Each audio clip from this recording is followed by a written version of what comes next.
আসসালামু আলাইকুম এভরিওয়ান। আজকে করব একটা মজাদার চাটনি, সেটা হচ্ছে আমের চাটনি।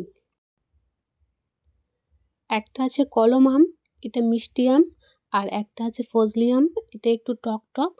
আর আরেকটা টক আম আছে, সেটার নাম জানি না। আর একটা ধনিয়া আম আছে। ধনিয়া আম বলে কিছু যে আছে আমি সেটা জানি না। কিন্তু আমাদের একটা গাছ আছে, সেটা সেই আমটা খেলে ধনিয়ার ফ্লেভারটা অ্যাকচুয়ালি পাওয়া যায়। এজন্য আমরা সেটাকে ধনিয়া আম বলি। সেই ৪ প্রকারের আম নিয়েছি আমি। উপকরণ হিসেবে নিয়েছি হাফ স্পুন কালো জিরে, হাফ স্পুন সরিষা, কালো আর হলুদটা, আর সামান্য পরিমাণে পাঁচফোড়ন দিয়ে একটু তালাতে হালকা করে ভেজে নিয়েছি।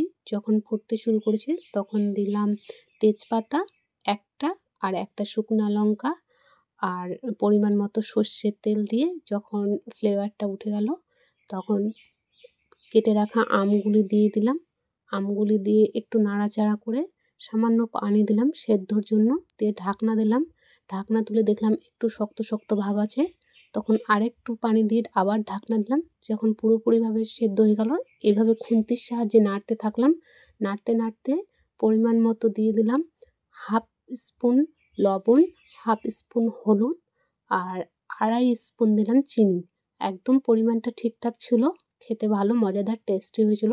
কিন্তু আমার মনে হলো আমি একটু কালারের জন্য হলুদের পাউডারটা বেশি দিলাম, কিন্তু একটু কম দিলে মনে হয় কাঁচা হলুদের যে অ্যাকচুয়াল কালারটা সেটা হয়তো আসতো। কিন্তু আমি কালারের জন্য একটু বেশি দিয়ে ফেললাম, যেটা টকটকে লাল হয়ে গেল।